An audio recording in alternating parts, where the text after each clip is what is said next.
Bom dia, boa tarde, boa noite, boa madrugada. Independente da hora que você está assistindo, seja muito bem-vindo. E comenta aí de qual cidade você está vendo essa história, porque hoje eu vou te contar um relato que vai mexer com o seu coração. O asfalto derretia sob o sol de meio-dia quando pensei nela pela última vez naquele dia. Maria.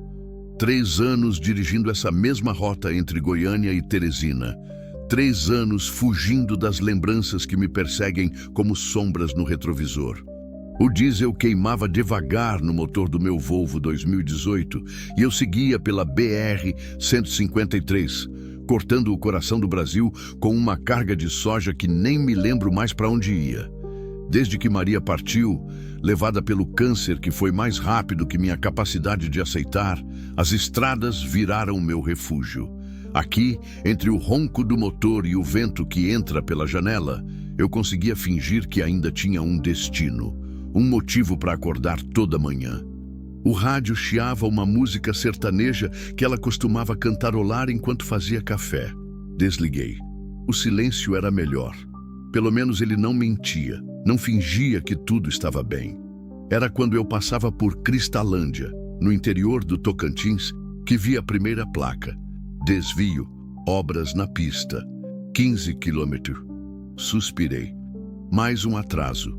Mais tempo perdido numa estrada de terra que ia me cobrir de poeira vermelha dos pés à cabeça. Mas talvez fosse melhor assim. Tempo era tudo que eu tinha de sobra mesmo. Virei à direita na estradinha que cortava o cerrado. O sol já começava a se esconder atrás dos morros, pintando o céu com aqueles tons de laranja e vermelho que só quem conhece o interior sabe apreciar. O cheiro de capim seco entrava pelas janelas abertas, misturado com a poeira que o caminhão levantava. Foi quando pensei em Maria de novo. Ela adorava esses fins de tarde. João, ela dizia, olha como Deus pinta o céu diferente todo dia. É a prova de que Ele nunca desiste de fazer coisas bonitas pra gente. Acendi um cigarro daqueles que ela sempre reclamava que iam me matar antes da hora. Agora não tinha mais ninguém para reclamar. Talvez fosse melhor assim. A estrada de terra serpenteava entre pequenos morros, cobertos de vegetação rasteira. Capim dourado, pequizeiros esparsos e aquele silêncio imenso que só o cerrado tem. De vez em quando passava uma porteira, um curral abandonado, uma casinha simples com quintal cheio de galinha. Vida simples. Vida que Maria sempre disse que queria quando nos aposentássemos. A gente compra um pedacinho de terra, João. Planta umas coisas, cria umas galinhas. Você para de viajar tanto e a gente envelhece junto, olhando o pôr do sol todo dia. Nunca demos tempo pro tempo. O motor roncava satisfeito na subida lenta. 40 quilômetros por hora, sem pressa, sem destino urgente. Era assim que eu gostava agora.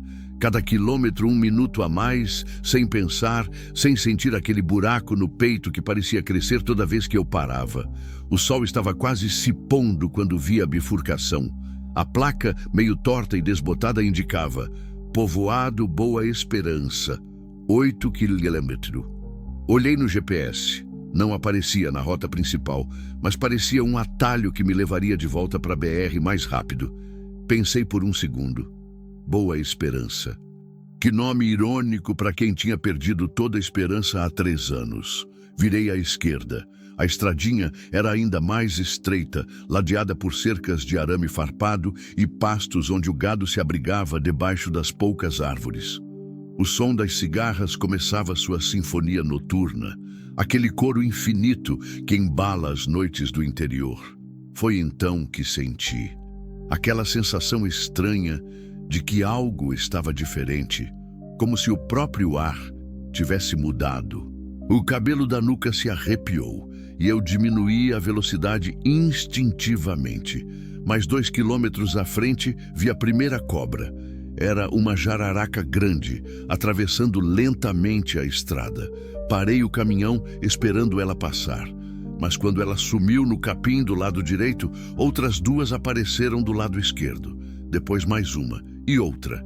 Em 15 minutos, contei pelo menos 20 cobras cruzando aquela estrada.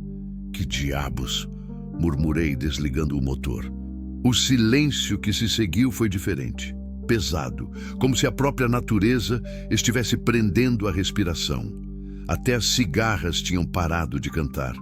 Foi quando ouvi um gemido baixo, quase um sussurro, vindo da vegetação à direita da estrada. Som humano, som de dor. Desci do caminhão devagar, a mão procurando instintivamente a lanterna no bolso. O ar quente do cerrado me bateu no rosto como um abraço sufocante. Minha bota pisou na terra seca e o barulho ecoou mais alto do que deveria. Caminhei na direção do som, empurrando os galhos baixos do capim. Foi quando vi a cena que gelou meu sangue. Uma jovem, não devia ter mais que 20 anos. Estava caída de lado, meio inconsciente, as roupas rasgadas, o corpo coberto de arranhões. Mas não eram os ferimentos que me deixaram paralisado. Eram as cobras, dezenas delas, jararacas, cascavéis, corais, formando círculos concêntricos ao redor da menina, como se fossem sentinelas guardando um tesouro. Algumas se moviam lentamente, outras permaneciam imóveis, mas todas com os olhos fixos nela. E a mais impressionante de todas, uma sucuri enorme, com pelo menos 4 metros de comprimento, enrolada parcialmente ao redor da cintura da jovem, mas sem apertar. Como se a estivesse protegendo. Meu coração disparou. 40 anos de estrada e eu nunca tinha visto nada parecido. Cobras não se comportavam assim. Cobras não protegiam humanos. A menina gemeu de novo, tentando se mexer. Seus olhos se abriram lentamente e me encontraram. Eram castanhos, grandes, cheios de uma dor que ia muito além dos ferimentos físicos. Socorro! Ela sussurrou, a voz fraca como um fio de vento. As cobras se mexeram, todas ao mesmo tempo, como se tivessem ouvido um comando silencioso. Mas em vez de atacar, elas se afastaram, devagar, formando um corredor entre mim e a jovem, como se estivessem me convidando a ajudar. Fiquei ali parado, sem conseguir processar o que estava vendo. 40 anos de vida, 3 de viuvez e agora isso. Uma jovem cercada por cobras que pareciam protegê-la numa estrada perdida no meio do cerrado. O que diabos estava acontecendo ali? E por que eu sentia que minha vida estava prestes a mudar para sempre? Respirei fundo, tentando controlar o tremor nas mãos.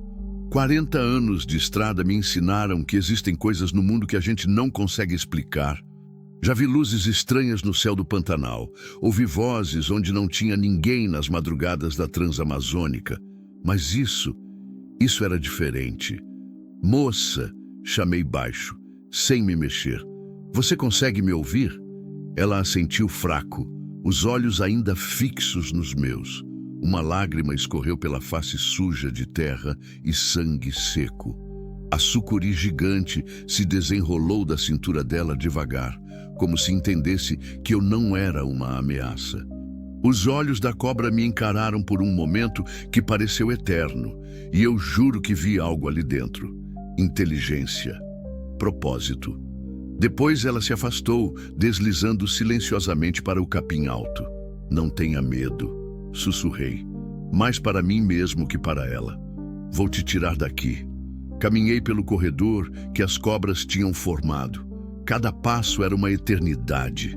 Sentia o peso dos olhares reptilianos, mas nenhuma delas se mexeu para me atacar. Era como se eu tivesse sido aprovado por elas. Quando cheguei perto da jovem, vi melhor os ferimentos. Cortes nos braços e pernas, roupas rasgadas, mas principalmente vi as marcas nos pulsos. Cordas. Alguém tinha amarrado ela. Meu nome é João, falei baixo, ajoelhando ao lado dela. Sou caminhoneiro. Você está segura agora. Ela tentou se sentar, mas o corpo não obedeceu. As cobras, murmurou, a voz embargada. Elas me protegeram a noite toda. Meu estômago se contraiu. A noite toda? Isso significava que ela estava ali há pelo menos 12 horas. Como você se chama? Helena, ela sussurrou. Helena Silva. Tirei a camisa e cobri ela com cuidado. A pele estava fria demais para o calor do cerrado. Helena, eu vou te levar para o hospital, tá bom? Mas primeiro preciso te carregar até o caminhão. Quando a peguei no colo, as cobras se moveram de novo, todas ao mesmo tempo, formando uma espécie de escolta até a estrada. Helena era leve demais, magra demais. Senti os ossos dela através da pele. Por que elas fizeram isso? Perguntei enquanto caminhava. As cobras, por que te protegeram? Helena encostou a cabeça no meu ombro. Não sei, ela murmurou. Quando acordei de madrugada, elas já estavam lá. Formaram um círculo ao meu redor. Toda vez que algum animal se aproximava, onça, lobo, elas sibilavam e o bicho ia embora. Chegamos ao caminhão. As cobras pararam na beira da estrada como se respeitassem uma fronteira invisível. Coloquei Helena no banco do carona, peguei uma garrafa d'água e molhei um pano limpo. Bebe devagar, falei, levando a garrafa até os lábios dela. Ela bebeu com sede, a água escorrendo pelo queixo. Quando terminou, me olhou nos olhos pela primeira vez desde que a encontrei. Por que você parou? Perguntou. A maioria das pessoas teria fugido quando visse as cobras. A pergunta me pegou desprevenido. Porque eu tinha parado mesmo. Qualquer pessoa sensata teria dado meia volta e procurado outro caminho. Não sei, respondi honesto.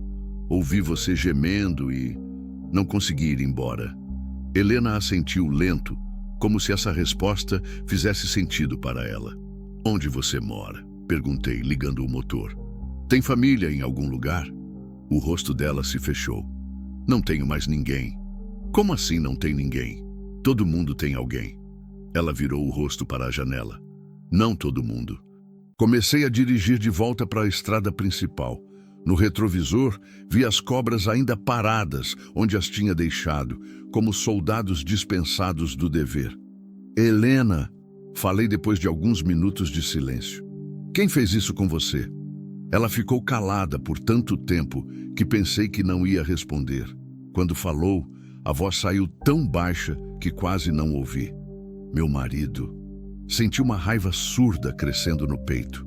Seu marido te amarrou e te abandonou no meio do mato? Ex-marido, ela corrigiu. Rogério, ele me vendeu. As palavras dela foram como um soco no estômago. Como assim, vendeu? Helena começou a chorar. Um choro silencioso, de quem já chorou tanto que não sobrou mais lágrima. Ele devia dinheiro para uns homens ruins, muito dinheiro. Disse que eu ia quitar a dívida dele trabalhando para eles por uns meses, mas os meses viraram anos e eu virei propriedade deles. Minha mão apertou o volante com tanta força que os nós dos dedos ficaram brancos. E ontem eu tentei fugir de novo. Já tinha tentado outras vezes, mas sempre me achavam. Dessa vez o chefe disse que estava cansado de me procurar. Disse que ia me dar uma lição que eu nunca ia esquecer. Ela pausou, limpando o nariz na camisa que eu tinha dado para ela. Ele me levou para aquele lugar, me amarrou numa árvore e disse que os bichos do mato iam fazer o trabalho sujo por ele. Disse que quando voltasse de manhã, só ia ter osso para enterrar. A raiva que eu sentia agora era física, doía no peito, queimava na garganta. Qual o nome dele? Esse chefe? Valdir Mendes. Mas, João, você não entende. Ele tem pistoleiros, tem dinheiro, tem contatos na polícia. Se ele souber que eu tô viva, não vai saber, falei firme. Pelo menos não por mim. Chegamos na BR-153, quando o sol já tinha se posto completamente. As primeiras estrelas começavam a aparecer no céu limpo do interior. Parei num posto de gasolina na entrada de Cristalândia. Vou comprar umas roupas para você e comida, falei. Depois a gente decide o que fazer. Helena segurou meu braço quando eu ia descer. João, ela disse, os olhos cheios de medo. Por que você está fazendo isso? Você nem me conhece. Olhei para ela, para essa menina quebrada que as cobras tinham protegido a noite toda. Para os olhos castanhos que tinham visto coisas demais para a idade que tinha. Por que, falei? Às vezes a gente encontra alguém que precisa ser salvo no exato momento que a gente precisa salvar alguém. Ela franziu a testa. Você também precisa ser salvo. Pensei na Maria, na solidão que carregava há 3 anos, no vazio que tinha virado minha vida. Acho que sim, respondi. Acho que sim. Comprei roupas simples na lojinha do posto. Uma calça jeans, uma blusa de algodão, chinelos de dedo. Também peguei alguns remédios básicos, gaze, água oxigenada. O rapaz do caixa me olhou curioso quando viu a quantidade de produtos de primeira necessidade.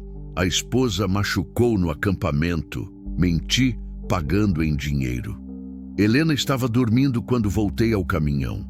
No sono, o rosto dela relaxava. E eu pude ver que devia ter sido uma menina bonita antes de toda essa história. Tinha traços delicados, cabelos castanhos que deviam brilhar quando limpos, uma boca pequena que provavelmente já soube sorrir. Acordei ela devagar. Helena, trouxe umas roupas. Tem um banheiro lá no posto, você pode se trocar. Ela abriu os olhos assustada, como se tivesse esquecido onde estava. Por um segundo, vi terror puro no olhar dela. Depois a memória voltou e ela relaxou. Desculpa, ainda não acostumei a acordar em lugar seguro. Ajudei ela a descer do caminhão. As pernas tremiam, mas ela conseguiu andar. Esperei do lado de fora do banheiro feminino, fumando um cigarro e tentando organizar os pensamentos. O que diabos eu estava fazendo? Tinha uma carga de soja para entregar em Teresina, prazos para cumprir, uma vida simples e solitária que funcionava bem, sem complicações. E agora estava ali, ajudando uma desconhecida que tinha sido vendida por um homem chamado Valdir Mendes. Maria teria feito a mesma coisa. A certeza veio como um tapa. Maria sempre parou para ajudar. Cachorro atropelado na estrada, vizinha brigada com o marido, criança perdida no shopping. João, ela dizia, a gente não veio nesse mundo para passar batido. Viemos para deixar ele um pouquinho melhor do que encontramos. Helena saiu do banheiro 20 minutos depois. Lavada, com roupas limpas, ela parecia outra pessoa. Mais nova, mais frágil. Os machucados no rosto estavam mais visíveis agora. Um roxo no olho esquerdo, um corte no lábio, arranhões no pescoço. Muito melhor, falei, tentando soar animado. Agora vamos comer alguma coisa. A lanchonete do posto era simples, umas mesas de plástico, cardápio básico, cheiro de óleo de fritura no ar. Helena pediu apenas um caldo de mandioca. Eu pedi 2 pratos de arroz com carne e feijão. Precisa comer direito, falei quando vi ela mexendo na comida sem levar à boca. Estômago fechado, ela murmurou. Faz tempo que não consigo comer muito. Quanto tempo? Ela pensou. 2 anos, desde que virei propriedade do Valdir. A palavra propriedade me deu ânsia. Helena, me conta direito o que aconteceu, desde o começo. Ela suspirou, como se reunisse coragem. Eu era casada com o Rogério há 3 anos. A gente se conheceu na faculdade, em Palmas. Ele parecia um bom rapaz, trabalhador, carinhoso. Mas depois do casamento, começou a apostar. Primeiro eram joguinhos de carta com os amigos. Depois, virou vício sério. Helena mexeu no caldo com a colher, os olhos fixos no prato. Em 2 anos, ele perdeu tudo. A casa, o carro, as economias. Começou a pedir dinheiro emprestado para agiotas. Quando as dívidas ficaram impagáveis, eles vieram cobrar. E aí o Rogério fez um acordo. Disse que tinha algo valioso para oferecer como garantia. Ela me olhou nos olhos. Eu senti o estômago embrulhar. Como assim? Ele assinou uns papéis. Não sei direito o que estava escrito, mas era como se fosse um contrato. Eu ia trabalhar para o Valdir até quitar a dívida. Rogério disse que eram só alguns meses, que logo ia conseguir dinheiro para me comprar de volta. A mão dela tremeu segurando a colher. No começo, achei que fosse trabalho normal, limpeza, cozinha, sei lá. Mas quando chegaram para me buscar, Levaram para uma fazenda no meio do nada, e lá eu descobri que tipo de trabalho eles queriam de mim. Não precisei perguntar. A dor nos olhos dela contou tudo. Helena, não, ela interrompeu. Não diz que sente muito. Já ouvi isso de tanta gente que não significa mais nada. Ficamos em silêncio por um tempo. O movimento da lanchonete continuava normal ao nosso redor. Caminhoneiros comendo, funcionários do posto conversando, o rádio tocando música sertaneja baixinho. E o Rogério? Perguntei. Sumiu. Nos primeiros meses, o Valdir ainda falava dele, dizia que logo ia aparecer com o dinheiro. Depois parou de mencionar. Acho que ele fugiu para bem longe. Helena tentou comer uma colherada do caldo, mas fez careta e empurrou o prato para longe. Não consegue comer mesmo? Perguntei. É que toda vez que eu como, lembro dos jantares na fazenda. Valdir gostava de me humilhar na frente dos outros homens. Dizia que eu tinha que agradecer pela comida de joelhos. A raiva voltou, quente e violenta. Fechei o punho sobre a mesa. Onde fica essa fazenda? João, não. Helena segurou minha mão. Não pensa nisso. Você não conhece esses homens. O Valdir tem pistoleiros, tem dinheiro, tem proteção. Se você aparecer lá, ninguém disse que eu vou aparecer lá. Mas eu conheço esse olhar. É o mesmo que o meu pai tinha quando alguém mexia comigo na escola. Homem bom sempre quer fazer justiça, mas nem sempre pode. Olhei para ela, para as mãos pequenas que seguravam a minha, para os olhos que tinham visto monstruosidades, mas ainda conseguiam se preocupar com um estranho.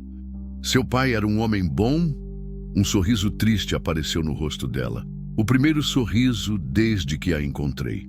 O melhor que já conheci. Morreu quando eu tinha 17 anos. Infarto fulminante. Se ele tivesse vivo, nunca teria deixado o Rogério fazer o que fez. Como ele era? Caminhoneiro, ela disse, e meu coração pulou. Rodava o Brasil inteiro. Sempre dizia que conhecia esse país melhor que qualquer político. Trazia presentes de todo lugar que visitava. Pedrinhas coloridas do Rio Grande do Sul, conchinhas do litoral, doces típicos de cada região. Helena mexeu no guardanapo, fazendo bolinhas pequenas.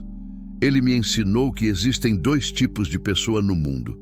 As que passam pela vida sem ver o sofrimento dos outros e as que param para ajudar. Dizia que caminhoneiro sempre faz parte do segundo grupo. Ele estava certo, falei. A estrada ensina a gente a ser solidário. Por isso, você parou para me ajudar, porque é caminhoneiro. Talvez. Pensei na Maria de novo. Ou talvez porque alguém me ensinou que a gente não pode virar as costas para quem precisa. Helena me estudou por um momento. Você também perdeu alguém, não perdeu? A pergunta me pegou desprevenido. Por que pergunta isso? Porque você tem o mesmo olhar que eu tinha quando perdi meu pai. Olhar de quem ainda não aprendeu a viver com a ausência. Respirei fundo. Ninguém tinha me lido tão bem desde que Maria morreu. Minha esposa, câncer. Há 3 anos. Helena assentiu devagar. E você ainda usa aliança. Olhei para a mão esquerda. Lá estava a aliança de ouro simples que Maria tinha escolhido. Nunca tinha pensado em tirar. Não consigo. Não precisa conseguir, ela disse suave. Amor verdadeiro não tem prazo de validade. Ficamos mais um tempo conversando. Helena me contou sobre a infância em Palmas, sobre a mãe que morreu de câncer também. Mais uma coisa em comum. Sobre os sonhos que tinha antes de tudo desandar. Queria ser professora, trabalhar com crianças, ter uma família. Eu contei sobre Maria, sobre os quase 20 anos que passamos juntos, sobre como ela me fazia rir, mesmo nos dias mais difíceis. Vocês queriam ter filhos? Perguntou Helena. Ela queria muito. Eu sempre tinha medo, sabe? Medo de não ser um bom pai, de não conseguir dar conta. Ficava adiando, dizendo que logo a gente tentava. Parei, sentindo o nó na garganta. Quando descobrimos o câncer, já era tarde demais. Helena segurou minha mão de novo. Você teria sido um pai ótimo. Como você sabe? pelo jeito que você me trata. Com cuidado, com respeito, sem me ver como um objeto quebrado. Eram quase 10 da noite quando saímos da lanchonete. Helena estava claramente exausta e eu precisava decidir o que fazer. Não podia voltar para Anápolis, onde morava, muito longe, e não podia deixar ela sozinha. Vou alugar um quarto aqui no posto, falei. Você descansa, amanhã a gente vê o que fazer. João. Helena parou no meio do estacionamento. Posso perguntar uma coisa? Claro. Você acredita em milagres? A pergunta me pegou de surpresa. Por quê? Porque as cobras, João, elas não me atacaram. Pelo contrário, me protegeram a noite inteira. E você apareceu exatamente quando eu mais precisava. Ela olhou para as estrelas no céu limpo. Meu pai sempre dizia que quando a gente está perdido de verdade, o universo manda alguém para mostrar o caminho. Olhei para ela. Para essa menina que tinha passado 2 anos no inferno e ainda conseguia acreditar em milagres. Não sei se acredito em milagres, respondi honesto. Mas acredito que às vezes a gente encontra a pessoa certa na hora certa. Helena sorriu de novo. Mais largo dessa vez. Então talvez a gente tenha se encontrado por um motivo. Naquela noite, deitado na cama estreita do quarto do posto, ouvi Helena chorando baixinho do outro lado da parede fina. Chorava como quem precisa expulsar toda a dor acumulada, como quem finalmente se sente segura o suficiente para sentir. E pela primeira vez em 3 anos, eu não me senti completamente sozinho no mundo. Acordei antes do amanhecer com o som de motores na estrada. Não era o ronco familiar dos caminhões que passavam pela BR. Era algo diferente, mais agudo, mais nervoso. Carros de passeio acelerando demais para aquela hora da madrugada. Levantei e fui até a janela. Ainda estava escuro, mas consegui ver os faróis de pelo menos 3 veículos passando devagar pelo posto, como se estivessem procurando alguma coisa. Meu estômago se contraiu. Bati na parede que separava os quartos. Helena, acorda! Que foi? A voz dela veio abafada, ainda sonolenta. Tem movimento estranho aqui fora. A gente precisa sair. Ouvi ela se mexendo rapidamente. Em 5 minutos estava batendo na minha porta, já vestida com as roupas que eu havia comprado. Eles me acharam? Perguntou, os olhos grandes de medo. Olhei pela janela de novo. Os carros tinham parado no estacionamento. Homens desciam, se espalhando pelo posto, todos com o mesmo jeito. Magros, nervosos, olhares atentos. Um deles falava no celular, gesticulando com a mão livre. Não sei, mas não vamos ficar para descobrir. Peguei minha mochila e saímos pela porta dos fundos. O caminhão estava estacionado atrás do prédio principal, longe das vistas de quem chegava pela entrada da frente. Andamos agachados até a cabine. Quando liguei o motor, tentei fazer o mínimo de barulho possível, mas o ronco do Volvo ecoou alto na madrugada silenciosa. Eles ouviram? Sussurrou Helena, olhando pelo retrovisor. 2 homens apareceram correndo na nossa direção, gritando algo que não consegui entender. Um deles puxou uma arma. Pisei fundo no acelerador. O caminhão saiu derrapando no cascalho, levantando uma nuvem de pedrinhas e poeira. Atrás de nós, ouvi o barulho de motores ligando rapidamente. "Segura aí!" falei, fazendo a curva para sair do posto com o caminhão inclinado mais do que devia. Helena se agarrou no painel, o rosto branco de medo. "João, eles têm carros mais rápidos que o caminhão." Ela estava certa. No retrovisor, vi 3 carros saindo em nossa perseguição. 2 eram sedãs comuns, mas o terceiro era uma caminhonete 4x4 que podia me alcançar facilmente. Pensei rapidamente. A BR-153 era reta demais, sem lugar para se esconder. Mas conhecia uma estradinha de terra que cortava pelo cerrado, cheia de curvas e subidas. Carros baixos não conseguiriam me seguir lá. "Onde você vai?" perguntou Helena quando virei bruscamente à direita, saindo do asfalto. Lugar que carro de cidade não chega. A estrada de terra era exatamente como eu lembrava.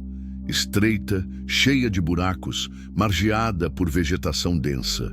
O caminhão balançava violentamente, mas eu conhecia cada curva daquele trecho. Os 2 sedãs tentaram me seguir, mas depois de alguns quilômetros, desistiram. Ouvi eles fazendo retorno, os motores se afastando na direção contrária, mas a caminhonete continuou vindo. Essa não vai desistir fácil, murmurei, forçando mais velocidade numa descida perigosa. Helena estava pálida, se segurando onde podia. João, diminui um pouco. Se a gente capotar, se eu diminuir, eles nos alcançam. Era verdade. A caminhonete estava ganhando terreno. Podia ver ela no retrovisor, mais próxima a cada minuto. Foi quando começou a chover. Primeiro foram pingos grossos, esparsos. Depois virou uma cortina d'água que transformou a estrada de terra numa pista de patinação. O caminhão começou a derrapar nas curvas e eu lutava para manter o controle. Merda! Resmunguei quando senti as rodas traseiras escorregando numa curva fechada. A caminhonete atrás de nós também estava com dificuldades. Vi ela derrapar e quase sair da estrada numa subida íngreme, mas continuava vindo. A chuva se intensificou.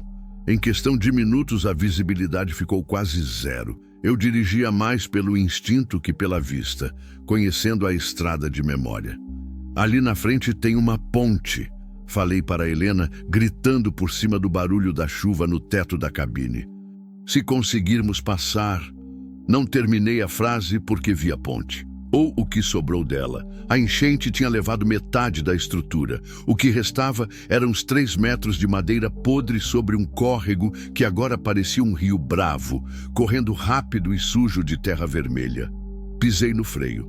O caminhão derrapou na lama por uns 50 metros antes de parar a poucos metros da ponte quebrada.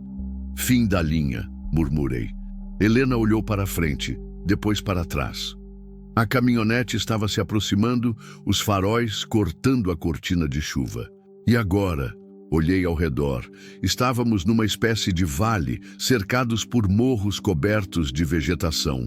A única saída era por onde tínhamos vindo e por onde vinham nossos perseguidores. Vou tentar atravessar a pé, falei. Você fica aqui. Nem pensar. Helena abriu a porta. A gente vai junto ou não vai ninguém? A chuva nos encharcou em segundos. O córrego, que normalmente era um filete d'água, tinha virado uma correnteza de 2 metros de largura. A água batia na altura do joelho e corria rápida o suficiente para derrubar qualquer um.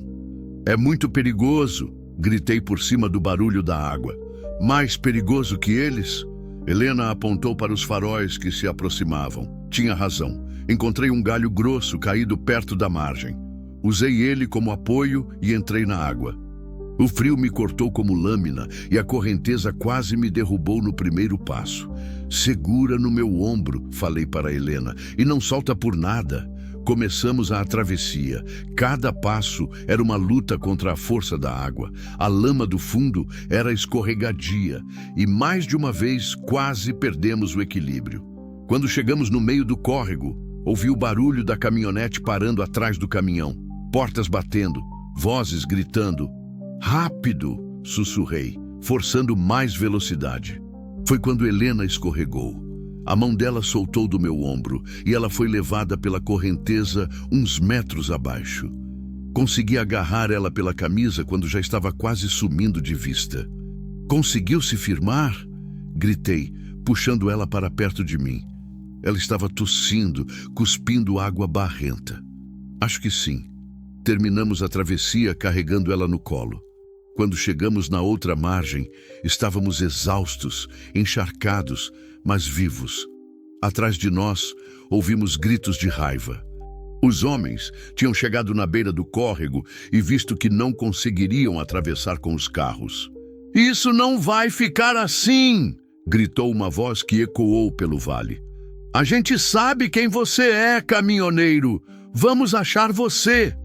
Helena se agarrou no meu braço, tremendo de frio e medo. "Eles falaram sério?" sussurrou. Olhei para ela. Cabelos grudados no rosto, roupas encharcadas, lábios roxos de frio. Mas nos olhos dela tinha uma determinação que não estava lá antes. Pode ser, respondi honesto. Mas agora a gente tem uma vantagem. Qual? Eles vão ter que vir a pé, e a pé no Cerrado quem conhece a região leva vantagem. Caminhamos por 2 horas debaixo de chuva, até achar uma gruta natural entre as pedras de um morro. Era seca, protegida, com uma entrada que dava para ver a região toda. Helena estava tirando uma com hipotermia. Tirei minha camisa e a vesti nela por cima da roupa molhada. Obrigada, ela murmurou, os dentes batendo. A gente precisa fazer uma fogueira, falei, procurando gravetos secos no fundo da gruta. João! Helena me chamou quando consegui acender uma pequena fogueira com os fósforos que tinha no bolso. Desculpa. Desculpa por quê? Por ter arrastado você para isso. Você estava seguindo sua vida normal e agora está fugindo de bandidos por minha causa. Sentei ao lado dela, perto do fogo. Helena, você não me arrastou para nada. Eu escolhi ajudar. Mas por quê? Você podia ter me deixado na polícia, no hospital, em qualquer lugar. Por que continua comigo? A pergunta ecoou na gruta silenciosa. Lá fora, a chuva continuava caindo, mais fraca agora. O fogo crepitava entre nós. Por quê? Falei devagar. Há 3 anos eu parei de viver de verdade. Só existia. Acordava, dirigia, dormia, acordava de novo, como um robô. Helena me olhou, esperando eu continuar. Quando te encontrei ali, no meio das cobras, pela primeira vez em muito tempo, eu senti que tinha um propósito, que eu podia fazer diferença na vida de alguém. E agora? Agora eu sei que você também fez diferença na minha. Helena encostou a cabeça no meu ombro. Que diferença? Me lembrou que ainda sou humano, que ainda posso sentir raiva pelo que é errado, compaixão por quem sofre, vontade de proteger quem precisa. Ficamos ali em silêncio, ouvindo a chuva lá fora e os estalos do fogo. No meio de uma gruta no Cerrado, fugindo de homens armados, molhados e cansados, mas estranhamente eu me sentia mais vivo do que em anos. João, Helena sussurrou depois de um tempo. Acho que a gente não vai conseguir fugir deles para sempre. A verdade das palavras dela pesou no ar como uma pedra. Eu sei, respondi. Então o que a gente vai fazer? Olhei para as chamas da fogueira. Para essa menina corajosa que tinha sobrevivido a 2 anos de inferno e ainda conseguia se preocupar comigo. Vamos parar de fugir, falei. E vamos lutar.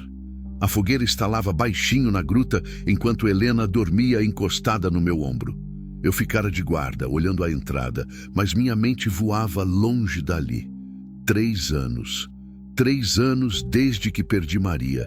E só agora, ali, naquela gruta molhada no meio do cerrado, eu conseguia pensar nela sem sentir vontade de morrer junto. Maria teria gostado da Helena. A certeza veio como um soco no peito. Maria sempre teve um radar para pessoas boas, machucadas. Trabalhava como enfermeira no hospital público de Anápolis e voltava para casa com histórias que me partiam o coração. Sempre se oferecia para ficar além do horário quando algum paciente não tinha visita. Sempre levava doces para as crianças internadas. João, ela dizia naquelas noites em que eu reclamava dela se envolver demais. Se a gente não cuidar uns dos outros, quem vai cuidar? Olhei para Helena dormindo. O rosto relaxado, finalmente em paz. Tinha os mesmos traços delicados que Maria. O nariz pequeno, os cílios longos, aquela boca que parecia feita para sorrir. Mas eram as mãos que mais me lembravam dela. Mãos pequenas, calejadas pelo trabalho, mas gentis. Mãos que sabiam cuidar. A primeira vez que vi Maria também foi numa situação de perigo. Não com bandidos, mas com a morte mesmo. Eu tivera um acidente na estrada de Brasília. O caminhão tinha capotado na chuva. Quando acordei no hospital, ela estava ali do meu lado trocando o soro. Você voltou, tinha dito sorrindo. Já estava achando que ia ter que ir atrás de você do outro lado. Do outro lado de onde? Do outro lado da vida, ora. Você ficou 3 dias desacordado. Seu coração parou 2 vezes. Naquela época eu era teimoso, orgulhoso, não gostava de depender de ninguém. Mas Maria tinha um jeito de cuidar que não me fazia sentir fraco. Pelo contrário, me fazia sentir importante. Por que você ficou comigo? Perguntei quando já estava melhor. Enfermeira não trabalha só no plantão? Trabalha, ela sorriu. Mas às vezes a gente encontra um paciente especial. Especial como? Especial que faz a gente querer que ele melhore, não só porque é nosso trabalho, mas porque o mundo fica melhor com ele aqui. Maria sempre soube ver o que tinha de bom nas pessoas, mesmo quando elas não conseguiam ver em si mesmas. Helena se mexeu no sono, murmurou algo que não entendi. Automaticamente, passei a mão no cabelo dela, do mesmo jeito que fazia com Maria quando ela tinha pesadelos. Era estranho. Não me sentia culpado por cuidar de Helena. Pelo contrário, sentia que era exatamente isso que Maria queria que eu fizesse, que eu continuasse sendo o homem que ela se apaixonou, alguém que não consegue ver sofrimento e virar as costas. João, Helena abriu os olhos devagar. Você não dormiu? Tô de guarda. Como você se sente? Ela se sentou, esfregando os olhos. A roupa ainda estava úmida, mas pelo menos o tremor de frio tinha passado. Melhor, sonhei com meu pai. No sonho bom, ele estava dirigindo o caminhão dele e eu estava no banco do carona, igual quando eu era pequena e ele me levava nas viagens curtas. Helena olhou para o fogo. Ele disse uma coisa estranha. O quê? Disse que às vezes a gente precisa voltar para o começo para entender o final. Franzi a testa. O que isso significa? Não sei, mas tenho a sensação de que preciso voltar para Palmas. Meu estômago se contraiu. Helena, Palmas é perigoso para você. Se o Valdir tem homens procurando... Não é isso, ela balançou a cabeça. É outra coisa. Tem alguma coisa lá que eu preciso resolver. Alguma coisa que eu esqueci ou não quis lembrar. Helena se levantou e foi até a entrada da gruta. O dia estava amanhecendo e a chuva tinha parado. Lá embaixo o vale se estendia verde e limpo, sem sinal dos nossos perseguidores. Posso te perguntar uma coisa sobre sua esposa? Ela disse sem se virar. Claro. Ela sabia que ia morrer? A pergunta me pegou desprevenido. Por que pergunta isso? Porque você tem cara de quem ficou com coisa para falar. E isso só acontece quando a pessoa vai embora sem avisar. Helena tinha razão.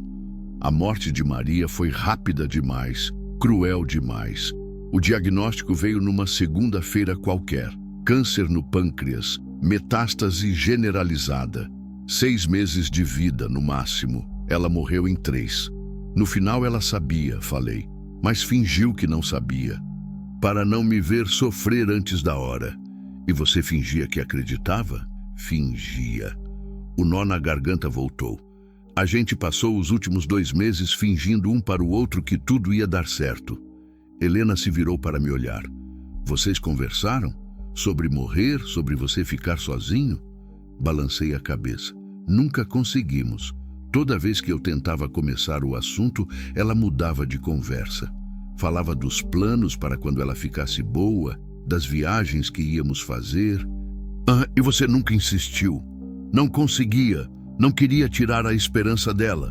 Helena voltou para perto do fogo e se sentou na minha frente. João, posso falar uma coisa que talvez você não queira ouvir? Assenti. Ela sabia que você não conseguia conversar sobre isso e ficou fingindo para proteger você, não ela. As palavras dela me acertaram como um tiro. Como você sabe? Porque eu fiz a mesma coisa com meu pai. Quando ele teve o infarto, eu sabia que ele estava se sentindo mal há semanas. Mas toda vez que perguntava, ele dizia que era só cansaço, que ia passar. Helena mexeu numa pedrininha com o pé. No último dia, ele tentou me falar alguma coisa. Eu disse que ele podia falar depois, quando se sentisse melhor. Ele morreu naquela noite. Que coisa? Nunca vou saber. Mas acho que era sobre me cuidar, sobre não deixar ninguém me machucar. O silêncio encheu a gruta. Lá fora, os primeiros pássaros começavam a cantar. Helena, falei devagar, Você acha que a Maria queria me falar alguma coisa antes de morrer? Tenho certeza que queria, e tenho certeza que você sabe o que era. Fechei os olhos. Lembrei dos últimos dias de Maria no hospital. Como ela segurava minha mão com força sempre que eu falava em ir embora. Como me olhava quando achava que eu não estava vendo. Como sussurrava meu nome no sono. Ela queria que eu prometesse que ia continuar vivendo. Sussurrei. Que não ia me enterrar junto com ela. E você não prometeu. Não consegui, porque sabia que ia ser mentira.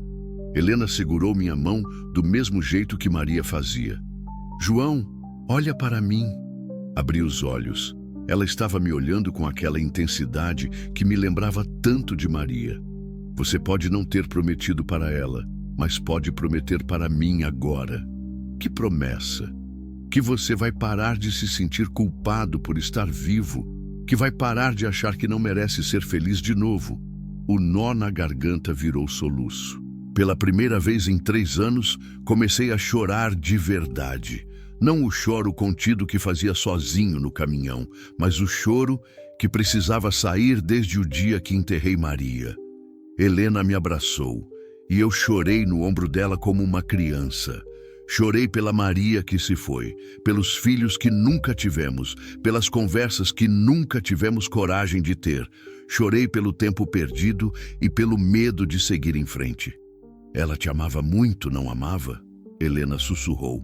Demais. Então ela queria sua felicidade acima de tudo, mesmo que fosse com outra pessoa. Levantei a cabeça para olhar Helena. Seus olhos estavam cheios de lágrimas também. Por que você está fazendo isso por mim? Porque você me mostrou que ainda é possível confiar em alguém. Porque você me salvou sem querer nada em troca. E porque... Ela hesitou. Por que o quê? Porque eu estou me apaixonando por você, João. E quero que você se apaixone por mim também, sem se sentir culpado por isso. O mundo parou. Ali na gruta, com o som dos pássaros lá fora e o calor do fogo entre nós, Helena tinha dito as palavras que eu não sabia que precisava ouvir. Helena, não precisa falar nada agora, ela interrompeu. Só precisa saber que é possível sim sentir amor de novo e que não é traição. Peguei o rosto dela entre as mãos. Era pequeno, delicado, mas havia uma força ali que ia além da aparência frágil. Eu também estou me apaixonando por você, falei. E isso me assusta mais do que qualquer bandido. Helena sorriu. O primeiro sorriso verdadeiro desde que a conheci. Por que assusta? Porque significa que eu finalmente aceitei que a Maria se foi. E que eu mereço uma segunda chance. Merece sim. Nos beijamos ali na gruta perdida no cerrado. Um beijo suave, cheio de promessas e medos. Um beijo que selava nossa aliança contra o mundo que queria nos destruir. Quando nos separamos, Helena encostou a testa na minha. Agora precisamos resolver isso com o Valdir, ela disse, porque eu quero um futuro com você, e não dá para construir futuro vivendo no passado. Como? Helena se levantou e caminhou até a entrada da gruta. O sol já estava alto, e o vale brilhava verde e dourado na luz da manhã. Voltando para Palmas, ela disse, e descobrindo qual segredo meu pai estava tentando me contar antes de morrer. Olhei para ela. Para essa mulher corajosa que tinha sobrevivido ao inferno e ainda conseguia pensar em futuro, Maria teria gostado dela mesmo. E pela primeira vez, isso não me fez sentir culpado. Fez-me sentir abençoado. Levou 2 dias para voltarmos à civilização. Caminhamos pelo cerrado, usando trilhas de gado e estradas abandonadas, sempre longe das vias principais onde os homens de Valdir podiam estar nos procurando. Helena conhecia alguns atalhos da época que viajava com o pai, e eu conhecia outros de anos, rodando por aquelas bandas. No segundo dia, chegamos numa cidadezinha chamada Monte Alegre de Goiás. 3.000 habitantes, uma rua principal, 2 igrejas e um posto de gasolina que parecia saído dos anos 80. Preciso ligar para alguém, disse Helena quando paramos para comer numa lanchonete que também servia de mercearia. Quem? Minha tia Eunice. Ela criou minha irmã depois que eu me casei com o Rogério. Mora em Palmas. O dono da lanchonete, um senhor de bigode grisalho, emprestou o telefone fixo. Helena discou um número que sabia de cor. Tia Eunice? É a Helena. Sim, eu sei que faz tempo... Não tô mais com o Rogério. Escuta, preciso perguntar uma coisa sobre meu pai. Fiquei de longe, comendo um pão com linguiça e tentando não parecer que estava escutando. Mas pela expressão de Helena, vi que a conversa estava ficando séria. O que você quer dizer com documentos? Que documentos? Ele deixou onde? Tia, isso é muito importante. Tá bom, a gente chega amanhã. Helena desligou com a mão tremendo. O que foi? Perguntei. Meu pai deixou uns documentos com minha tia antes de morrer. Disse que se um dia alguém tentasse me machucar, ela devia me entregar eles. Senti um arrepio subir pela espinha. Que tipo de documentos? Ela não quis falar no telefone, mas disse que tem a ver com terrenos, com títulos de propriedade. Helena me olhou com os olhos arregalados. João, e se meu pai descobriu alguma coisa sobre as terras do Valdir? E se por isso que... Não precisou terminar a frase. Ambos entendemos a implicação. Convenci o dono da lanchonete a me vender sua caminhonete velha por R$ 5.000 que eu tinha guardado para emergências. Era uma Ford F1000 1985, ferrugenta, mas com motor bom. Mais discreta que um caminhão carregado. Viajamos durante a noite, parando só para abastecer. Helena dormiu parte do caminho, mas eu ficava vendo ela acordar sobressaltada, como se estivesse tendo pesadelos. Chegamos em Palmas na madrugada.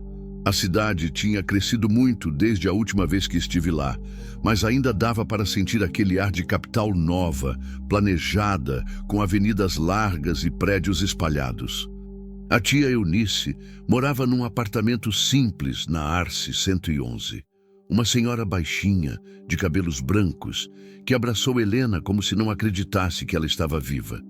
Menina, que susto você me deu! Sumiu por 2 anos, ninguém sabia de nada.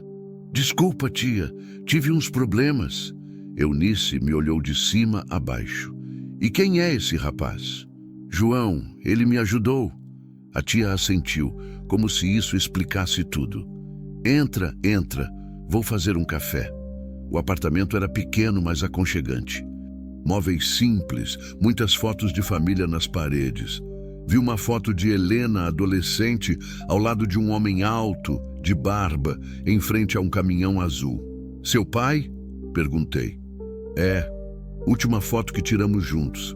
Eunice voltou da cozinha com uma pasta de couro velho nas mãos. Helena, seu pai me deu isso 1 semana antes de morrer. Disse que se um dia você estivesse em perigo, eu devia te entregar. Helena pegou a pasta com as mãos tremendo. Dentro tinha documentos, mapas, algumas fotos antigas em preto e branco. O que é isso? Murmurou, folheando os papéis. Títulos de propriedade, falei, olhando por cima do ombro dela. Muito antigos. Eunice se sentou na poltrona em frente ao sofá. Seu pai passou anos pesquisando isso. Disse que tinha descoberto uma coisa muito grave. Helena encontrou uma carta manuscrita com a letra do pai. Começou a ler em voz alta. Minha filha querida, se você está lendo isso, é porque algo aconteceu comigo e você está em perigo. Passei os últimos meses investigando umas irregularidades em terras aqui da região. Descobri que um homem chamado Valdir Mendes está usando documentos falsos para tomar posse de propriedades que não são dele. Ele mata os verdadeiros donos, falsifica a documentação e vende as terras para empresas grandes. Já foram pelo menos 15 famílias expulsas ou mortas. Levei essas informações para a polícia, mas tenho certeza de que ele tem gente protegendo ele lá dentro. Helena, esses documentos provam que a fazenda onde o Valdir mora não é dele. Pertence legalmente à família Santos, que foi expulsa há 3 anos. Se algo me acontecer, leva esses papéis para um jornalista chamado Roberto Farias, do jornal Tocantins Agora. Ele é honesto e vai ajudar você. Te amo, minha filha. Seu pai, Osvaldo. O silêncio que se seguiu foi ensurdecedor. Seu pai morreu por causa disso, sussurrei. Helena estava pálida. Não foi infarto, foi assassinato. Eunice limpou os olhos com um lenço. Eu sempre desconfiei. Osvaldo era forte como um touro, nunca teve problema de coração. Mas quando ele morreu, apareceram uns homens aqui perguntando se ele tinha deixado alguma coisa. Eu disse que não sabia de nada. Helena se levantou e começou a andar pela sala. Valdir matou meu pai, me transformou numa escrava e agora está atrás da gente. A voz dela estava ficando mais firme, mas ele não sabia que meu pai tinha deixado provas. Helena, falei devagar, esses documentos são explosivos. Se chegarem na imprensa, Valdir vai preso e todas aquelas famílias vão ter suas terras de volta. Peguei a carta das mãos dela, mas também significa que ele vai fazer de tudo para nos matar antes que a gente chegue nesse jornalista. Então a gente não pode dar tempo para ele reagir. Helena foi até a janela e olhou para a rua. O sol estava nascendo, pintando os prédios de dourado. João, você conhece Palmas? Mais ou menos. Por quê? Porque a gente vai precisar de um plano e de ajuda. Passamos o dia todo estudando os documentos e fazendo ligações. O jornalista Roberto Farias ainda trabalhava no Tocantins agora, mas quando Helena tentou contatá-lo, a secretária disse que ele estava viajando a trabalho. Volta só na segunda-feira, informou. Era sexta-feira. 3 dias para esperar. Tempo demais, murmurei.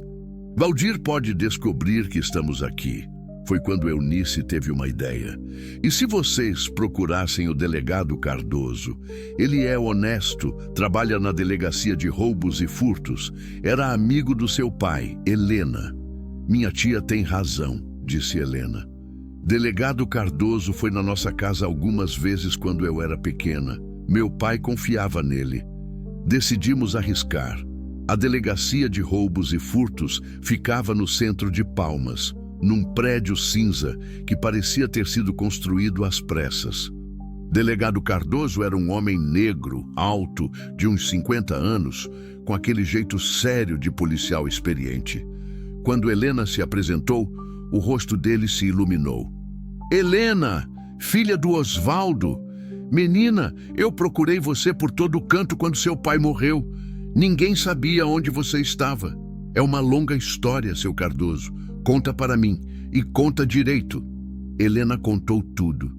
O casamento com Rogério, as dívidas, como foi vendida para Valdir, os 2 anos de cativeiro, como escapou, como me conheceu. O delegado ouvia em silêncio, o rosto ficando mais sombrio a cada detalhe. Quando ela terminou, ele bateu o punho na mesa. Filho da puta! Desculpa a linguagem, Helena, mas é isso que esse Valdir é. Eu sempre desconfiei que havia algo errado com a morte do seu pai. O senhor pode nos ajudar? Cardoso pegou os documentos e estudou eles cuidadosamente. Essas provas são suficientes para mandar Valdir para a cadeia por muito tempo. Falsificação de documentos, grilagem de terras, homicídio. Mas tem um problema. Qual? Valdir tem proteção. Gente importante recebe dinheiro dele para fechar os olhos. Se eu abrir uma investigação oficial, ele vai saber em questão de horas. Meu coração afundou. Então não tem o que fazer? Tem sim. Cardoso sorriu pela primeira vez. Mas vai ter que ser do jeito antigo. Mas como assim? Vamos armar uma cilada para ele, fazer ele se expor, cometer um erro que nem a proteção dele vai conseguir encobrir. Helena se inclinou para a frente. Que tipo de cilada? Você vai ligar para ele. Vai dizer que tem algo que ele quer muito. Que coisa? Os documentos do seu pai. Vai dizer que encontrou eles e que quer fazer um acordo. Senti meu sangue gelar. Isso é muito perigoso. É, concordou Cardoso. Mas é a única forma de pegar ele em flagrante.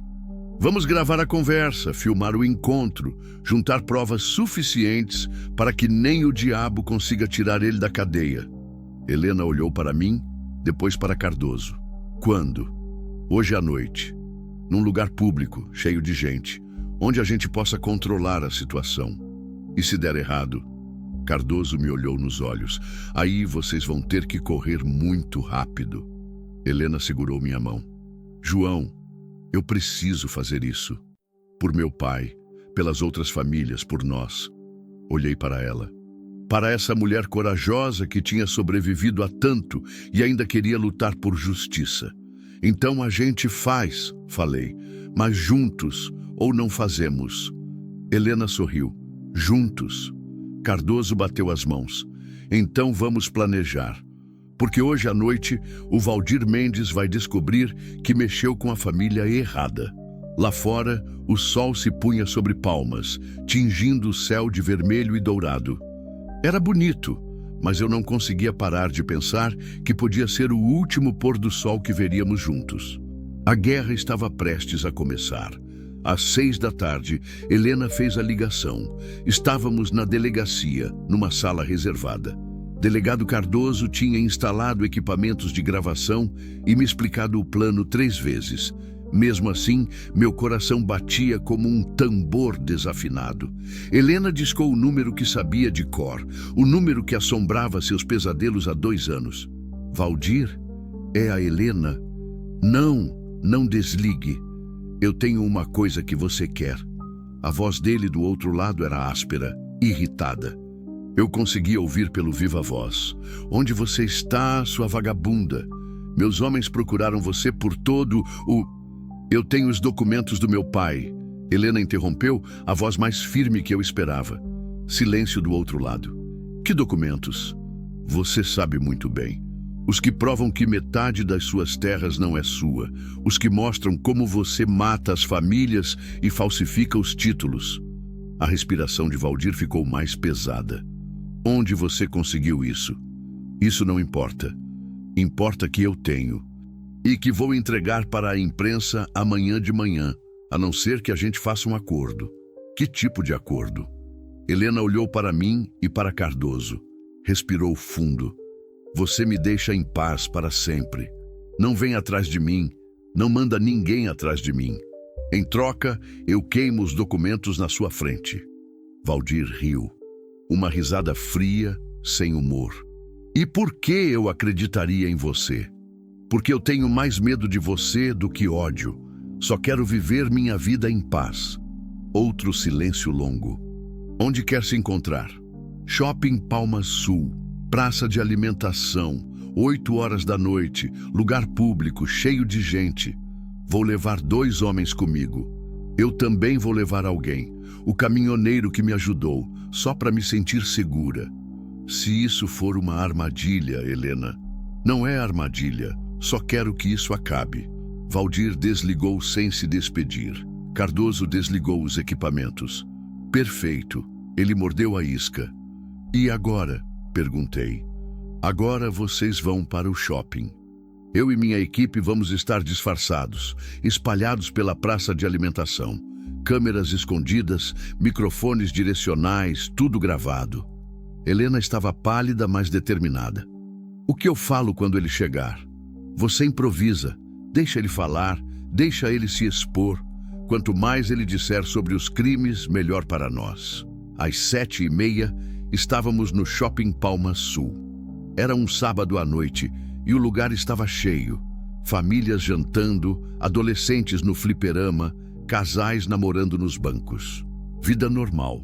Sentamos numa mesa de canto da praça de alimentação, de onde dava para ver todas as entradas. Helena pediu um refrigerante que não conseguiu beber. Eu não pedi nada. Meu estômago estava fechado. João, ela sussurrou, segurando minha mão por baixo da mesa. Se der merda, não vai dar. Mas se der, eu quero que você saiba que estes foram os melhores dias da minha vida. Desde que meu pai morreu, eu não sabia mais o que era ser feliz. Helena, para. Daqui a 1 hora isso tudo vai ter acabado e a gente vai estar planejando o nosso futuro. Ela sorriu, mas vi lágrimas nos olhos. Às 8 em ponto, Valdir chegou. O reconheci imediatamente pela descrição de Helena, mas vê-lo pessoalmente foi pior do que imaginava. Era um homem alto, magro, com aqueles olhos frios de quem mata sem remorso. Vestia uma camisa social azul e uma calça jeans, tentando parecer um empresário normal. Mas a maldade emanava dele como um cheiro ruim. 2 homens o acompanhavam. Um jovem loiro, musculoso, com uma jaqueta que claramente escondia uma arma. O outro era mais velho, baixo e gordo, com cara de quem já matou muita gente. Helena apertou minha mão com força quando eles se aproximaram.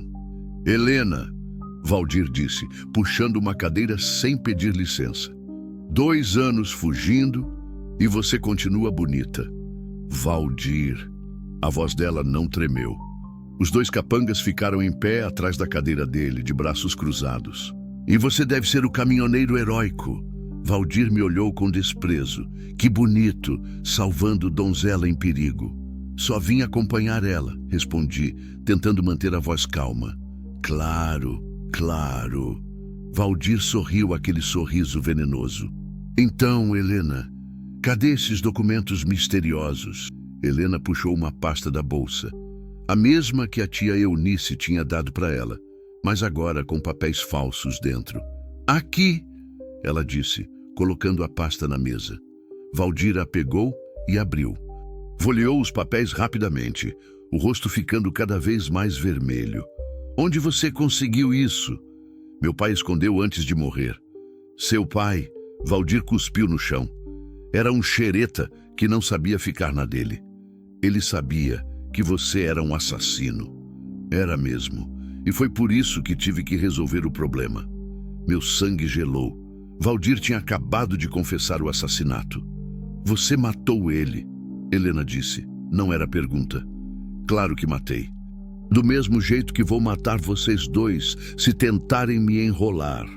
Helena se inclinou para a frente. Como você matou ele? Valdir riu. Curioso, né? Botei veneno na cerveja dele. Deixei ele num barzinho de beira de estrada. Fiz parecer infarto. Seu pai morreu achando que tinha tomado muito pinga. As lágrimas escorriam pelo rosto de Helena, mas ela continuou. E as outras famílias? Quantas pessoas você matou para roubar as terras? Quem falou em roubar? Eu compro legal. É que às vezes os donos não querem vender. Valdir deu de ombros. Aí eles sofrem acidentes. Às vezes a família toda sofre acidentes. O homem estava se incriminando completamente, orgulhoso dos próprios crimes. E quantas mulheres como eu você já teve? Helena perguntou, a voz tremendo de raiva. Ah, você quer saber isso? Valdir se aproximou mais. Umas 15, 20. A maioria não aguentou muito tempo. Vocês mulheres são muito frágeis. O que aconteceu com elas? Algumas fugiram. Outras, ele fez um gesto cortando o pescoço, não conseguiram se adaptar ao trabalho. Pronto. Tínhamos confissões de assassinato múltiplo, feminicídio, grilagem de terras. Mais do que suficiente para colocar Valdir na cadeia pelo resto da vida. Olhei discretamente ao redor e vi os policiais disfarçados nas outras mesas. Cardoso estava vestido de segurança do shopping, com um fone no ouvido. Então, Valdir disse, pegando os documentos falsos da mesa. Agora vou queimar isso aqui, e vocês vão comigo para a fazenda resolver as outras pendências. Que outras pendências? Helena, você achou mesmo que eu ia deixar vocês vivos depois de toda essa confusão? Você sabe demais. E o namoradinho aqui também. Foi quando vi Cardoso fazer o sinal. Em segundos, a praça de alimentação virou um campo de guerra. Polícia, ninguém se mexe! Valdir saltou da cadeira, derrubando tudo. O homem loiro sacou a arma, mas 3 policiais já estavam em cima dele. O gordo tentou correr e levou um tiro de taser nas costas. Mas Valdir era mais rápido do que parecia. Ele puxou uma pistola pequena da cintura e apontou direto para Helena. Se alguém se mexer, ela morre. O tempo parou. Todas as famílias da praça começaram a gritar e correr. Mesas e cadeiras voando para todo lado, o som de pratos quebrando misturado com gritos de pânico. Valdir segurou Helena pelo pescoço, a arma encostada na têmpora dela. "Todo mundo para trás! Eu vou sair daqui com ela!" Cardoso apareceu com a arma em punho, mas não podia atirar. O risco de acertar Helena era muito grande. "Valdir, larga a arma! Está cercado! Vai tomar no cu, delegado! Vocês acham que sou idiota?" Valdir começou a recuar na direção da saída, arrastando Helena junto. Ela me olhava com terror, tentando dizer alguma coisa, mas a mão dele cobria parte da boca dela. Foi quando vi. Na confusão da correria, uma das cadeiras de plástico tinha ficado no caminho dele. Se ele tropeçasse, por uma fração de segundo, a mira ia sair de cima de Helena. Não pensei, só agi. Pulei por cima da mesa e corri na direção deles. Valdir me viu vindo e girou a arma para mim, mas foi exatamente isso que eu queria. O tiro passou raspando no meu ombro. A dor foi como ferro em brasa, mas consegui taclear ele. Nós três caímos no chão, numa confusão de braços e pernas. Helena rolou para longe. Eu e Valdir lutamos pela arma. Ele era mais magro, mas tinha experiência. Conseguiu me dar uma joelhada nas costelas que me tirou o fôlego. A mão dele foi subindo com a pistola na direção do meu rosto. "Vai morrer, seu filho da puta!" Foi quando Helena apareceu do meu lado com um extintor de incêndio que arrancou da parede. Poft! A pancada pegou Valdir bem na cabeça. Os olhos dele reviraram e ele desmaiou na hora. A arma escorregou longe no piso liso. "Agora vocês podem prender esse desgraçado", gritei para Cardoso. Em 5 minutos, Valdir estava algemado e sendo carregado pelos policiais. Ainda estava inconsciente, sangue escorrendo da cabeça. "Ele vai viver?" perguntou Helena. "Vai viver", confirmou Cardoso. "E vai passar o resto da vida na cadeia." Helena caiu nos meus braços, tremendo. "Acabou", ela sussurrou. "Finalmente acabou." Eu a abracei com força, sentindo o alívio inundar meu corpo como água fresca. Meu ombro latejava onde a bala tinha passado, mas era só um arranhão. "Acabou sim", murmurei no cabelo dela. "Acabou para sempre." Do lado de fora do shopping, as luzes da ambulância e das viaturas piscavam na noite. Cardoso veio até nós com um sorriso largo no rosto. "Vocês foram fantásticos", disse ele. "As gravações ficaram perfeitas. Valdir confessou tudo. Vai ser preso por assassinato, feminicídio, grilagem, cárcere privado. Não sai da cadeia nem daqui a 50 anos. E os outros? Os comparsas dele?" A gente já tinha uma lista. Operação Simultânea está prendendo todo mundo agora. A rede inteira vai cair. Helena levantou a cabeça do meu peito. "E as famílias? As terras roubadas? Vão voltar para os donos legítimos. Seu pai vai ter justiça, Helena. Finalmente." Olhei para Helena, para essa mulher corajosa que tinha enfrentado o próprio demônio e vencido. Os olhos dela brilhavam, mas agora não era de medo, era de esperança. "E agora?" ela perguntou. "Agora", respondi, beijando a testa dela. "A gente constrói aquela vida que você falou na gruta." "Que vida?" "Uma vida nova, limpa, sem medo, sem dor, sem olhar para trás." Helena sorriu, o sorriso mais bonito que já vi na vida. Uma vida só nossa. Uma vida só nossa. Naquela noite, no estacionamento do shopping, abraçados debaixo das estrelas de palmas, finalmente entendi o que Maria tinha tentado me dizer nos últimos dias dela. Que a vida continua, que o amor continua. E que às vezes, quando a gente menos espera, o universo manda uma segunda chance disfarçada de tragédia. Helena tinha sido minha segunda chance, e eu ia fazer dessa chance uma vida inteira. 6 meses depois, o sol nascia atrás dos morros quando parei o caminhão na entrada do nosso terreno. Nosso terreno. Ainda soava estranho, mas era verdade. 5 hectares de terra boa nos arredores de Cristalândia, com uma casinha simples que estávamos reformando aos poucos. Nada luxuoso, mas era nosso. Helena estava na varanda, regando as flores que plantara no canteiro da frente. Usava um vestido amarelo que comprei para ela na última viagem, o cabelo preso num rabo de cavalo simples. Quando me viu chegando, seu rosto se iluminou com aquele sorriso que ainda me fazia o coração disparar. Como foi a viagem? Perguntou, correndo para me abraçar. Longa, respondi, respirando o perfume do cabelo dela. Mas agora acabou. Tinha voltado de uma entrega em Recife. 5 dias na estrada, 5 dias longe dela. Era a primeira vez que viajávamos separados desde que tudo aconteceu em Palmas. Senti sua falta. Sussurrou no meu ouvido. Eu também. Caminhamos de mãos dadas até a varanda. A casinha ainda precisava de muito trabalho. Pintura nova, alguns reparos no telhado, uma cozinha maior, mas era nosso lar. Chegou carta para você, disse Helena, me entregando um envelope oficial. Era do Fórum de Palmas. Abri com o coração apertado, ainda esperando notícias ruins, depois de tanto tempo acostumado com elas. Mas era o contrário. Valdir foi condenado. Falei, sentindo um alívio enorme. 70 anos de prisão, sem direito à progressão. Helena se sentou na cadeira de balanço que eu tinha feito com madeira de demolição. Acabou mesmo, então. Acabou. Nos últimos meses, tínhamos acompanhado o julgamento à distância. Valdir tentou alegar insanidade mental, depois tentou culpar os capangas por tudo.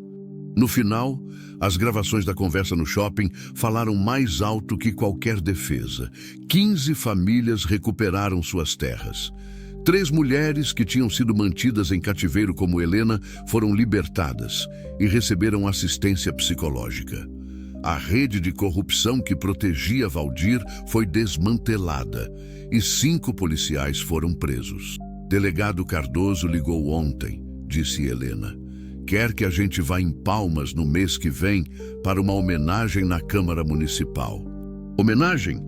Para você, para mim, para a memória do meu pai, cidadãos honorários de Palmas. Sorri. Seu pai ficaria orgulhoso. Ficaria. Helena se balançou devagar na cadeira. Sonhei com ele ontem. Estava dirigindo o caminhão azul dele e eu estava no banco do carona de novo. Mas dessa vez, você estava dirigindo junto com ele. Os dois dirigindo o mesmo caminhão? Sei que não faz sentido, mas no sonho fazia. E meu pai disse uma coisa estranha. O quê? Disse que finalmente podia descansar em paz, porque você ia cuidar de mim melhor do que ele próprio cuidaria. Senti um nó na garganta. Helena, e sabe o mais estranho? No final do sonho, tinha uma mulher no banco de trás, cabelos escuros, bonita, sorrindo para nós dois. Acho que era a Maria.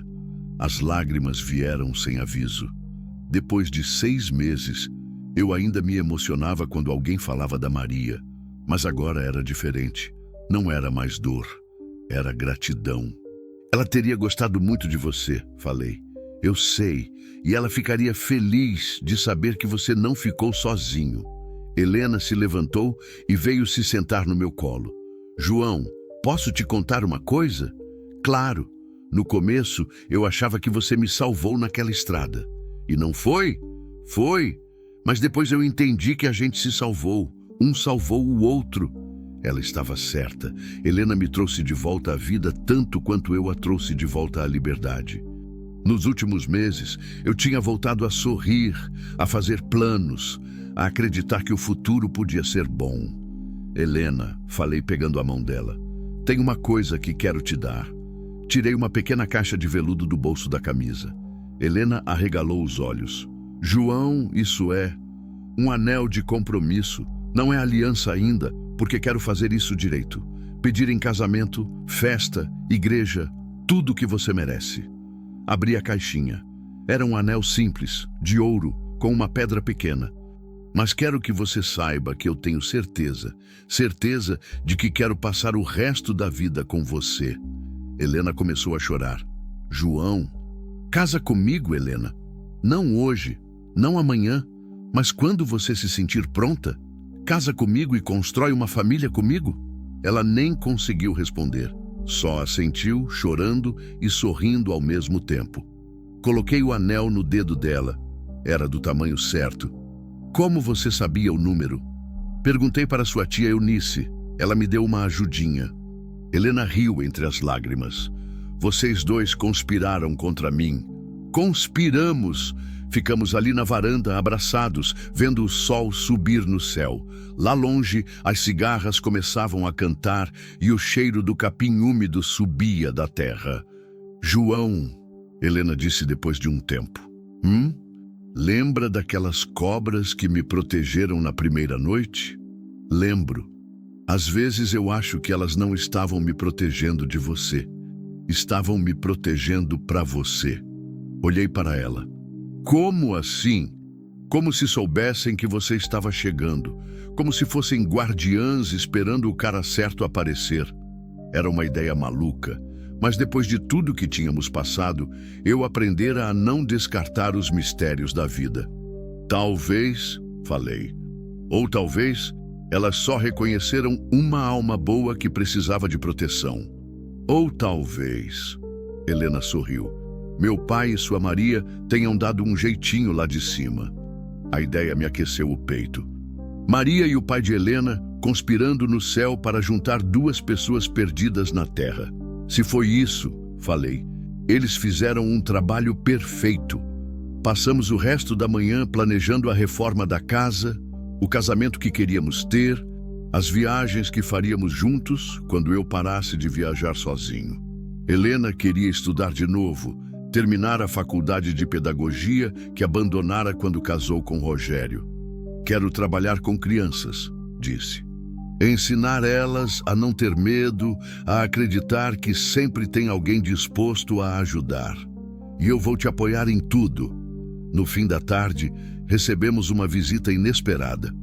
Delegado Cardoso chegou numa viatura civil, acompanhado de uma mulher jovem que eu não conhecia. João, Helena, quero apresentar vocês para a Fernanda, disse Cardoso depois dos cumprimentos. Ela é jornalista da Rede Globo. Quer fazer uma matéria sobre a história de vocês. A jornalista era simpática, profissional. Explicou que a história de Helena e Valdir tinha repercussão nacional e que queriam mostrar como uma história que começou terrível tinha terminado com esperança. Não é obrigatório, disse Cardoso, mas pode ajudar outras mulheres que estão passando pela mesma situação. Helena e eu conversamos em particular, decidimos participar. Se nossa história pode ajudar alguém, disse Helena, então vale a pena contar. A gravação levou 2 horas. Contamos tudo. O sequestro de Helena, meu luto pela Maria, como nos encontramos, a fuga, o confronto com Valdir. A jornalista se emocionou várias vezes. Vocês sabem que história vocês têm? Ela disse no final. É sobre perda e encontro, sobre como o amor pode nascer nos lugares mais inesperados. É sobre segundas chances, corrigiu Helena, para todo mundo que acha que a vida acabou. Depois que eles foram embora, ficamos na varanda vendo as estrelas aparecerem no céu limpo do interior. Tem uma coisa que nunca te contei, disse Helena, a cabeça no meu ombro. O quê? Naquela primeira noite na gruta, quando você estava dormindo, eu fiquei acordada olhando para você. E pensei uma coisa. Que coisa? Que você tinha a cara de quem ainda acreditava em milagres, mesmo achando que não acreditava. E eu acreditava, senão não teria parado para me ajudar. Helena se virou para me olhar. No escuro, só conseguia ver o brilho dos olhos dela. João, você acredita que a gente foi feito um para o outro? Acredito, respondi sem hesitar. Acredito que, por mais estranho que pareça, tudo o que aconteceu, a morte da Maria, a vida horrível que você viveu, até mesmo o meu caminho passar por aquela estrada naquele dia, tudo conspirou para a gente se encontrar. Destino, ou amor, ou as duas coisas. Helena beijou meu rosto. Eu te amo, João. Mais do que achei que conseguiria amar alguém de novo. Eu também te amo. e vou te amar até o último dia da minha vida. Ficamos ali até tarde, fazendo planos, sonhando com o futuro, gratos pelo presente. Quando finalmente entramos para dormir, Helena parou na porta e olhou para trás, para a estrada de terra que levava até nossa casa. Sabe o que eu vejo quando olho para aquela estrada? Ela perguntou. O quê? O caminho que me trouxe para casa. E para mim, falei, abraçando ela por trás, é o caminho que me trouxe de volta à vida. Naquela noite, sonhei com Maria. Ela estava numa estrada infinita, mas não estava sozinha. Ao lado dela caminhava um homem alto, de barba, que eu sabia ser o pai de Helena. Os dois me acenaram e sorriram. E pela primeira vez em 3 anos, acordei sem saudade. Acordei com esperança. Acordei sabendo que a estrada da vida é cheia de curvas inesperadas, mas que às vezes, quando a gente menos espera, essas curvas levam exatamente para onde a gente precisa estar. E eu estava exatamente onde precisava estar, ao lado de Helena, construindo uma vida nova, plantando amor onde antes só havia dor. A estrada me ensinou muitas coisas ao longo dos anos, mas a mais importante, ela me ensinou através de Helena, que todo final pode ser um novo começo, que toda perda pode virar encontro e que o amor verdadeiro sempre encontra um jeito de florescer, mesmo na terra mais ressecada. Esta é nossa história, minha e dela. Uma história de estrada, de solidão que virou companheirismo, de medo que virou coragem, de desespero que virou esperança. Uma história que prova que às vezes, quando você para ajudar alguém na beira da estrada, você não está só salvando uma vida, você está salvando 2. Vim. Esta história é uma homenagem a todos os caminhoneiros brasileiros que fazem da solidariedade uma marca registrada das nossas estradas, e a todas as pessoas que um dia precisaram de alguém para lhes mostrar que ainda existe bondade no mundo. Se você conhece alguém que precisa de ajuda, pare, ajude. Você pode estar salvando mais vidas do que imagina.